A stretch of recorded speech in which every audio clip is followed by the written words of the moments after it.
I just want to start off by saying I'm just glad to be here today. It has been almost 2 months since Hurricane Ida affected the area in which we live, New Orleans, the greater New Orleans area, especially the river parishes. And man, it's been a long time since we've been able to get content out, create content, and push something out. Man, I've missed it. I've just missed the normal, everyday routines of life. But this gives us an opportunity to hit the reset button. Have you ever just wanted an opportunity to start over, to just hit it fresh, to just have a complete reset of everything around you? Storms in our lives often give us those opportunities. I want to talk about that today. So let's just jump right into it. Welcome to Home Church, where we empower you, impact you, give you the principles of God to walk this out in your home, in your everyday life, at work, in your neighborhood. We believe fundamentally that God wants us to put the church back in the neighborhood, to empower every single one of us to walk this out in such a powerful way, in such a real way, that we are impacting our neighbors, our loved ones, our family, the people in our circle, right in our neighborhoods. Hurricane Ida changed our lives forever.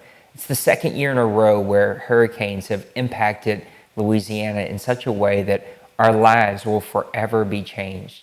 Over 13 years ago, Hurricane Katrina came through this area and left a scar, left an imprint that changed people's lives forever. They know where they were when that moment that storm hit, when all of the impacts of that storm happened. People tell countless stories of how they lived, of how they came back, of what they came back to, of how they repaired, of how they rebuilt.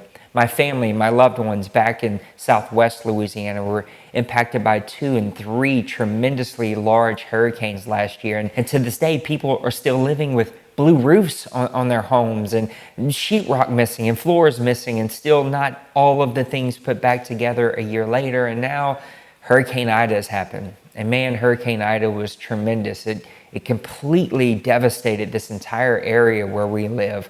For over 7 hours, 120-mile-an-hour winds took place right here where I live. One city down, just a few minutes down the road, Laplace was just completely hammered and people lost everything. We're blessed. I'm able to sit right here in my home 2 months later and live a fairly normal life, and yet one street over, it's just amazing. You can just drive down the street, walk down the street, and people's entire lives are piled up on the street corner. I work from home and we do a lot of things from home. I don't really get to leave all that often, whether it's COVID or work or whatever is kind of taking place. But it's easy to kind of get caught up in my world and kind of forget that, like, right outside those doors, people are living a completely different life. I get so caught up in my everyday of, like, my routine of fixing coffee and turning on the video and doing work and getting caught up in computer work and then doing what we do here for Home Church, that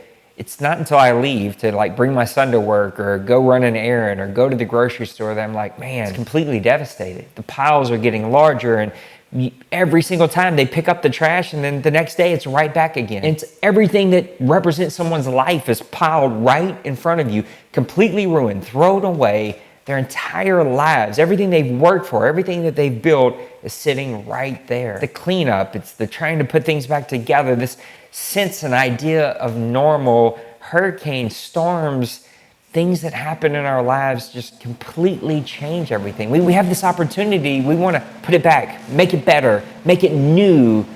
It just takes time. You got to fight insurances. You got to find the materials. You got to find good workers. It just takes time to get things to feel some sense of normalcy. Often the storms that happen in our lives cause storms to happen in our lives. The things that we experience externally often causes things to happen internally in us. Whether it's stress, whether it's anxiety, whether it's the unknown, the loss of control, the loss of stuff, and how are we going to get the stuff back? There are memories tied up in homes. There's memories tied up in things and photos, and some of us lost all of those things, and it causes storms to brew inside of us. It causes storms to happen in relationships because of the tension and the stress and the anxiety. What do? Being a Christian invites those things in your life. Jesus says, if you're going to follow me, these things are going to happen to you. You can count on it. You can go ahead and it's a promise, just like all those other promises. these things will happen to you, how do you respond? How, as a Christian, do I respond when the storms in my life causes a storm in me? Causes storms to happen in me, in my relationships, in my work, in everything I do. What happens when the storms of life causes storms to happen in me? Jesus does make a promise that following him will cause storms to happen in our lives, but he also says he provides a way to get out. But rarely does his way meet our expectations. He isn't tied to do things our way. Matter of fact, he says, my thoughts are above your thoughts. I'm above it all. I sit outside of your little bubble. Trust me. We don't like that word trust all that much, because trusting him means giving him control. It means walking out uninformed situations. I don't have all of the decision opportunities. I don't have control over making every choice and every decision. To trust him, to grow in my faith, means that I got to trust that he's got me. And rarely does he do things the way I would do him, and I'm just thankful for that. God often gives us an opportunity to hit the reset. Every storm that happens gives us the opportunity to hit the reset button. A couple of days after the storm, I rushed home without my family, without anyone, and I spent over 10 hours in this house just cleaning up all by myself. I didn't want help. I didn't want anybody to be here, because my family has this really bad habit, as we all do, to be pack rats, to hold on to things we probably don't need anymore, things we haven't touched in years, things we haven't seen and probably don't even remember that we have. And I wanted to get rid of all of that stuff while they weren't here.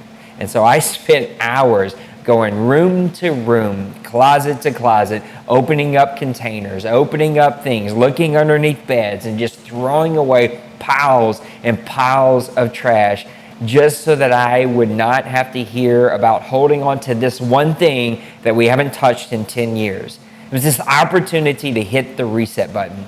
The fridge was the cleanest it's ever been. The freezer was the cleanest it's ever been. The house was as clean as it had ever been, because it was an opportunity to throw things away, to clean them up, and to hit the reset button.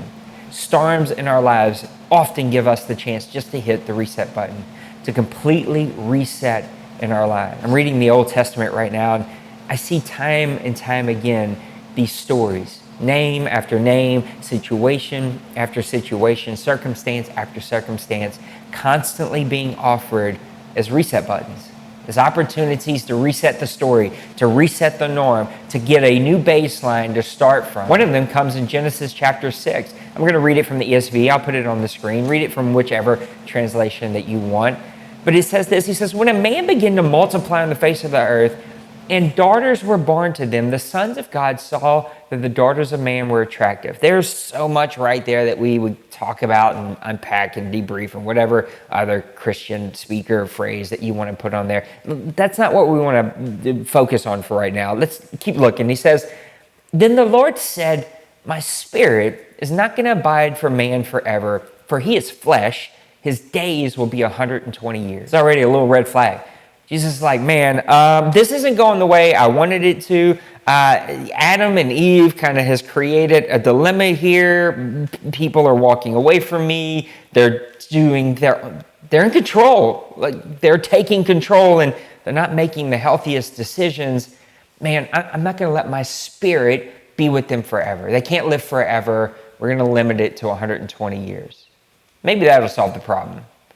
Then it says after this that the Lord saw, verse 5, the Lord saw that the wickedness of man was great in the earth, and that every intention of the thoughts of his heart was only evil continually. And the Lord regretted that he had made man on the earth, and it grieved his heart. God has a heart. God has a heart, and making man who only continued to do evil, who only had evil in his mind, evil in his thoughts, evil in his actions, grieved God. He'd already limited their years. He already said, hey, I'm not going to hang out with them forever. I'm not going to let them just roam the earth forever. But this didn't solve the problem. Man continued to be evil. Man continued to make bad decisions. You ever had an opportunity given to you? When I was young, you would make a mistake and you would kind of get that look of like, don't do that again. And yet, somehow, we would do that thing again. And it would escalate from the look to maybe a noise, and from a noise to maybe a squeeze of the arm, or even worse, depending on where you were. But it just continued to escalate until it got to a point where it hammered into my thick skull as a kid. You probably shouldn't do that anymore. And here the Lord, God, He is like, they not listening to me. What is the deal? Why aren't they doing what I want them? I just want them to come be in relationship with me, and they're evil, man. And they're doing evil, and they're making bad decisions, and this just hurts my heart. Just watching someone that you love make unhealthy decisions in their lives hurts your heart, rips your heart out. We use that phrase, that you're ripping my heart out right now. I've literally had conversations with people where it felt like they were lighting themselves on fire. They were dosing themselves in kerosene, and they were lighting their lives on fire in front of me, and there was nothing I could do. And I see me in them. I see me making the same decisions that they're making, but for other people. Because sometimes we do that. Sometimes we make bad decisions. Sometimes we have to set our lives on fire, and here God is like, my people I created are evil, and it's hurting my heart. So it says this in verse 7. So the Lord said, I will blot out man whom I've created from the face of the land, man and animals and creepy things and birds of the heaven, for I am sorry that I have made them. Look, not only am you got to go, but you and the horse you rode in on and the cavalry you brought in with you, I can't do this anymore, God said. You all got to go. And then we hear it in verse number 8. Thank God for verse number 8. But Noah found favor in the eyes of the Lord. From Adam to Noah to Joseph to Israel to every story in the Old Testament, we constantly see these opportunities for a reset button. That God gave an opportunity for you and I to reset. And the story of Jesus Christ is being told from Genesis all the way to Matthew, Mark, Luke, and John, all the way to the end of Revelations. But we are seeing a type and shadow, an opportunity to see the story of Jesus in the Old Testament as He gave an opportunity, because Noah found favor in the eyes of the Lord. He can't do it anymore. His heart is ripped out. He's watching humans make bad decision after bad decision after bad decision. Does that relate? Does it relate to anybody but me? Like, I know, don't do this. Don't do that thing. Don't make that decision. Don't say that thing that popped into your crazy head. I said it. The second it came out, I wish I could have grabbed it. It was too late. It's too late. The decision was made. The relationship was hurt. And yeah, we can apologize and we can work through it and we can figure it out. But sometimes we do things that leave scars on the relationships around us. They leave scars on our reputation. They leave scars on our character. They're never going to go away. They're always going to be there. And I've done it. I look back and the decisions that I have made, and why? Why did I do that? What was going on in me? And in this moment, it's like, okay, never again. I'm going to do whatever it takes. And it comes back. Always comes back, doesn't it? It always comes back. David knocked Goliath down with the rock, but he had to cut Goliath's head off. I may have knocked you down with the rock. I may have killed you with the rock, but I'm going to cut your head off. I'm going to make sure you don't come back. Some things in our lives, we need to not only just avoid, not only try to do better, we need a complete reset on. And here Noah finds favor in God's eyes and creates a reset, creates an opportunity to start fresh. Every story, every name, every circumstance, every situation that we read in the Old Testament, time and time and time again, is the Bible telling us that we have a reset available for us. That storm, that thing that you're facing right now, that thing that you're going through right now, the anxiety, the stress, the struggle, the bad, unhealthy decisions, there's a reset opportunity for you and I. John chapter 8 shows us another one. It's one of the stories that I find fascinating. And I know people way smarter than me will kind of break it down and teach you the history and teach you who this person was and where they went, what they went on to do. But it is so typical of what you and I, okay, maybe not you, I'll own it, that I feel like I face. That people make a decision. They completely decide who you are, what you're about, your character, your integrity, everything from a snapshot of your life. It's why social media in its own exists, is because we want people to make decisions about us from a snapshot, a literal physical snapshot of our lives, where we find the perfect lighting, we find the perfect scenario, we find the perfect angle to give a snapshot of who we are. You ever meet somebody and you're like, whoa, you're way shorter than I expected you to be, man. I'm looking at your photo. That voice doesn't sound like the photo I thought it was going to match up with. We make decisions based on snapshots. And in John chapter 8, we see a woman who's getting decisions made based on a snapshot of her life. Again, I'm going to read from the ESV. I'll put it on the screen to help you. But John chapter 8, it says, "But when Jesus went from the Mount of Olives early in the morning, he came again to the temple. And all the people," I love that, all the people. Who? How many? I don't know. All of them. Every single one of them came to him and sat down as he taught them. But the scribes, those religious folks, and the Pharisees, they brought a woman. So all the people, well, they come to Jesus to be taught, to learn, to grow. But the religious folk, no. They're not coming to learn. They're not coming to grow. They want to hear his teaching. They're bringing a woman. And they bring a woman who's caught in adultery and placed her in the midst. And they said to him, "Teacher, this woman has been caught in the act of adultery. Now, in the law of Moses commanded us to stone such a woman. So what do you say?" And he said to them, they said this to him to test him, that they might have some charge to bring against him. So they're setting him up so that they could have a charge to bring against him, but they're wanting to do the thing they're hoping that he says it's okay to do. It's very confusing. It's often the people who want you to do the thing that they want to bring against you, but yet they want, it's a mind warp. I don't know why we do these things, but we do. It's usually the one screaming the loudest about an issue is probably the person who's struggling with that issue. And here the Pharisees are doing the same thing. And Jesus does what only Jesus can do. And we know he sits down and he starts to write in the ground, and they're confused. And there's dilemmas, there's questions, there's some theories around what is Jesus writing in the ground. But he finally says to them, verse 7, and they continue to ask him, and he stood up. He's like, all right, y'all not listening. Let him who is without sin among you be the first to throw a stone at her.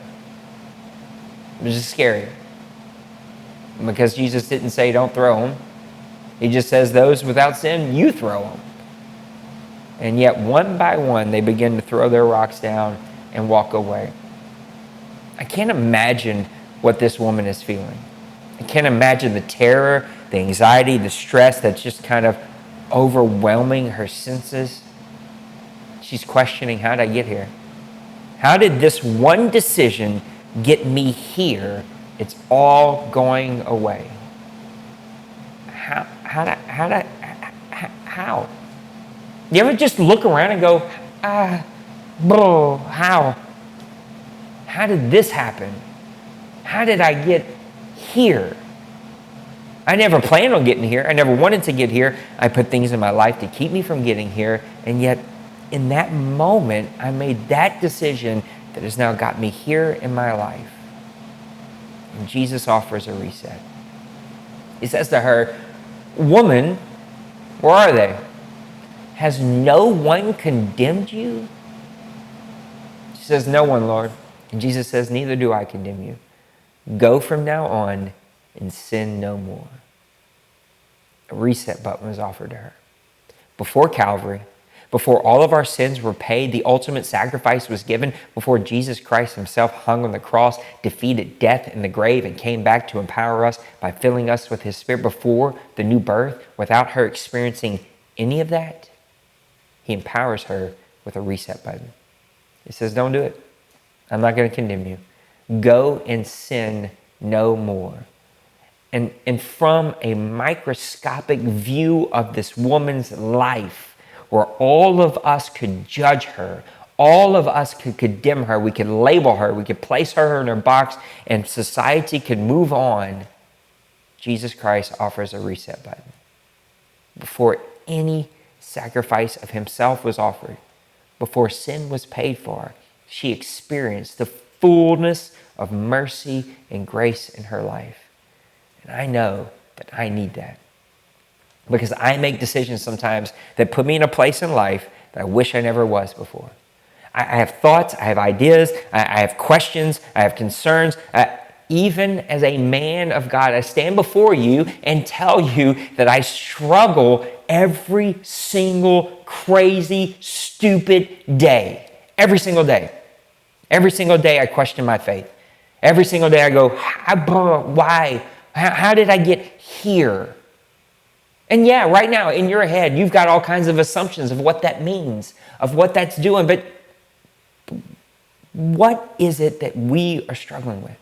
What is it that you're walking through? What is it that you're facing right now that you're like, I just need a giant reset button.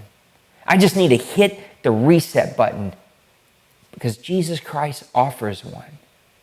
A relationship with him offers a giant reset button for all of our lives. That a relationship with him filling us with his Spirit, experiencing the new birth, resets our lives. And when I experience that, I have an opportunity to reset my life every moment of the day. It doesn't empower us to continue to make unhealthy decisions, but it empowers me to experience the fullness of mercy and grace in every aspect of my life. And it allows me to walk this out with him every single day. This is why he gives us community.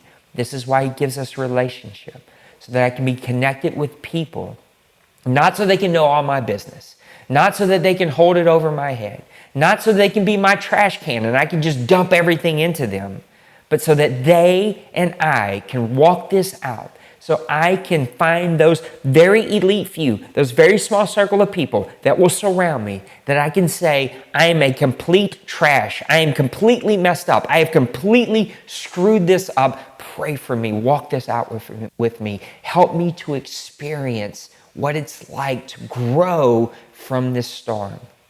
The storms of life may cause storms to happen in our lives.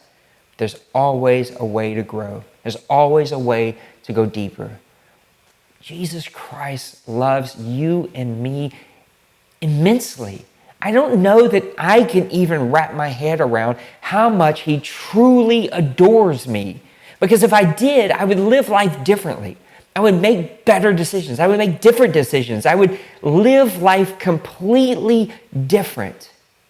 But I don't. But I have to. It's an area of growth. That Jesus adores me. That every time I come to him, I'm like, I did it again.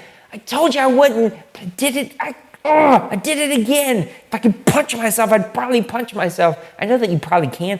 I don't think you should. But like, that feeling of like, I just want to strangle. Like I said I wouldn't do this, and I did it. And he's like, I don't care. I don't care. Yeah, that ticket that you're trying to tell me about, I already paid it. I love you. And I adore you. Like, I just want you to come be with me. Yeah, I know there's guilt and shame, but here, there's mercy, grace, and love. Come be with me. Come find yourself in me and sin no more. I don't condemn you. I don't condemn you. Guilt and shame are things that you're placing on yourself. Those are lies from the enemy. I just want to be in a relationship. And I know that preachers have stood before, men and women of God have stood before a camera, a pulpit, a conference, and they've told us that God doesn't keep score and that God doesn't keep track. He doesn't keep a notebook. But I don't live my life that I truly believe that. Instead, I live my life that he does keep score, and I keep jacking the score up, and I gotta be better. I've gotta dig deeper. I've gotta punish myself more. I've gotta read more and pray more, and none of that matters. Jesus Christ is a reset. He is a reset for my life, and he wants me to be in relationship with him, to find my purpose, my fullness, my identity, all found in relationship with him, of walking this out every single day. And this storm has caused stress in my life. It's called tension in my family. It has caused all kinds of stuff to happen. And my wife and I have got snappy with each other. And when we come out of that, we both look at each other and say, I am sorry. I was a jerk. I was not myself. I said or did some things that were not fair. I did some things that were not me. Please forgive me. I love you. And we move on. We grow from it. Jesus Christ is more than even my relationship with my wife. He loves us. He doesn't care. He adores us. He wants you to be in relationship with him. He has paid the ultimate sacrifice. He is the reset button that I am looking for in every aspect of my life. And the storms of life, externally or internally, are always going to offer a reset in every aspect, mentally, physically, and spiritually. Jesus Christ wants to be that for us. He wants to be that reset. And sometimes we can look for it in all kinds of things. We can look for it in shows or entertainment. We can look for it in pills or alcohol or music. Sometimes we look for it in purpose and jobs and working harder and trying to control it. And I'm going to do this all myself. You don't have to. You don't have to waste all that energy. You don't have to use up all that energy. And it usually leaves you still feeling like it's not enough. Jesus Christ is enough. He's the reset button. He's the reset button for all of our lives. I just want to experience that. I want to walk that out. Because being a Christian doesn't mean that none of the storms happen. It actually is going to invite more storms. More things are going to come up internally in my life. And Jesus is going to go, I'd like to deal with that if you want to. If you want to, I'd love to just heal you from that. If you want to, I'd love to grow you from that. If you want to, I'd love to redeem that thing in your life, to use it for your story, to inspire others, to help others walk closer to me. That's what it's all about. I've missed being here with you. We're going to get back in the rhythm. You're going to see some older content come out over the next couple of weeks. These are things that were actually recorded before the storm. And they're going to feel maybe a little disconnected because we've been gone for 2 months, but I wanted to do a quick update of what's on my heart. I've been chewing on this for 2 weeks now, and I pray that it inspires you. I pray that it helps you. And if you've liked this, do me a favor, hit the like button. It just helps us out, helps more people see this kind of content, helps us bless more people. We want you to experience Jesus in such a real, tangible way that it affects your home, it affects your neighborhood. You walk this out in your job, that you walking into a room, that Jesus Christ walks right into it with you. If you want to come experience this, you can learn more at homechurch217.com. Hit that like button, smash the subscribe button, come hang out with us. Come be a part of this family. Come be a part of what we're doing. It's inspiring that other communities around the world, around our globe, are doing the same thing. They're meeting in homes. They're walking this out every single day, and that's what we want to do for you. We're located right outside of New Orleans. New Orleans is our heart, but we want to reach you no matter where you're at. That's the beautiful thing about what we're doing, is that you can do this literally anywhere and everywhere. It's your home. It becomes the sanctuary in which Jesus Christ wants to meet you at, because you and I are the new temple. Jesus Christ wants to live inside of there. He's the reset button. I pray that inspires you. Can't wait to see you again next time. Until then, God bless. HomeChurch217.com. Hey, thanks for sticking with me to the very end. If today was a blessing, do me a favor, hit that like button.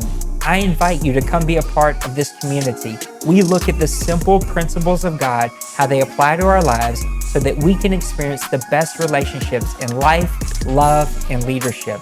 If you want to be a part of this community, it's easy. Hit that subscribe button. Turn on the bell notification so that you see all of the content the moment that it goes live. And I'll also invite you to check out some of these other videos on our channel. Come be a part of this growing community. Thank you for watching. And as always, until the next time I get to see you, smash that like and subscribe.